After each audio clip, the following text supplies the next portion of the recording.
3. My Father Finds the Island. My father hid in the hold for 6 days and nights. Twice he was nearly caught when the ship stopped to take on more cargo. But at last he heard a sailor say that the next port would be Cranberry and that they'd be unloading the wheat there. My father knew that the sailors would send him home if they caught him, so he looked in his knapsack and took out a rubber band and the empty grain bag with the label saying Cranberry.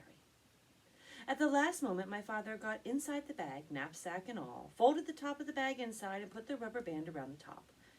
He didn't look just exactly like the other bags, but it was the best he could do. Soon the sailors came to unload. They lowered a big net into the hold and began moving the bags of wheat. Suddenly, one sailor yelled, "Great Scott, this is the queerest bag of wheat I've ever seen. It's all lumpy-like, but the label says it's to go to Cranberry."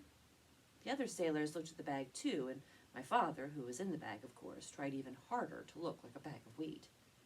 Then another sailor felt the bag, and he just happened to get hold of my father's elbow. "Oh, I know what this is," he said. "This is the bag of dried corn on the cob." And he dumped my father into the big net, along with the other bags of wheat. This all happened in the late afternoon, so late that the merchant in Cranberry who had ordered the wheat didn't count his bags until the next morning. He was a very punctual man and never late for dinner. The sailors told the captain, and the captain wrote down on a piece of paper that they had delivered 160 bags of wheat and 1 bag of dried corn on the cob, and they left the piece of paper for the merchant and sailed away that evening. My father heard later that the merchant spent the whole next day counting and recounting the bags and feeling each one, trying to find the bag of dried corn on the cob. And he never found it, because as soon as it was dark, my father climbed out of the bag, folded it up, and put it back in his knapsack. He walked along the shore to a nice sandy place and lay down to sleep. My father was very hungry when he woke up the next morning. Just as he was looking to see if he had anything left to eat, something hit him on the head. It was a tangerine.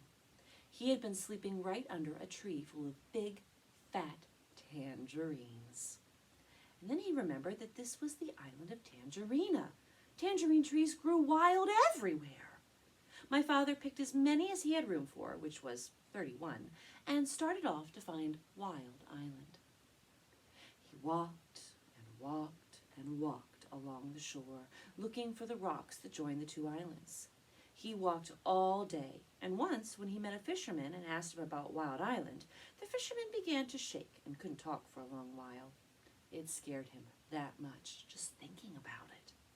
Finally, he said, "Oh, many people have tried to explore Wild Island, but not one has come back alive. We think they have been eaten by the wild animals."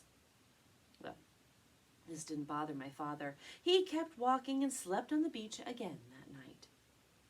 It was beautifully clear the next day, and way down the shore my father could see a long line of rocks leading out into the ocean, and way, way out at the end he could just see a tiny patch of green.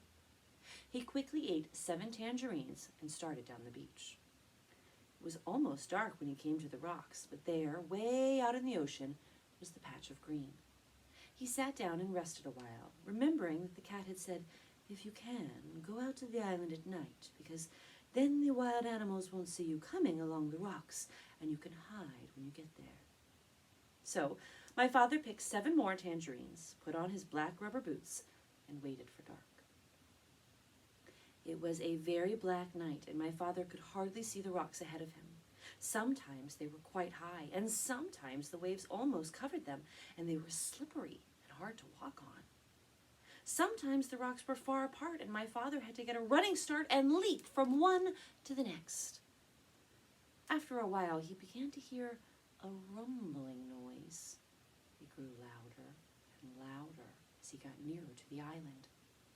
At last, it seemed as if he was right on top of the noise, and he was.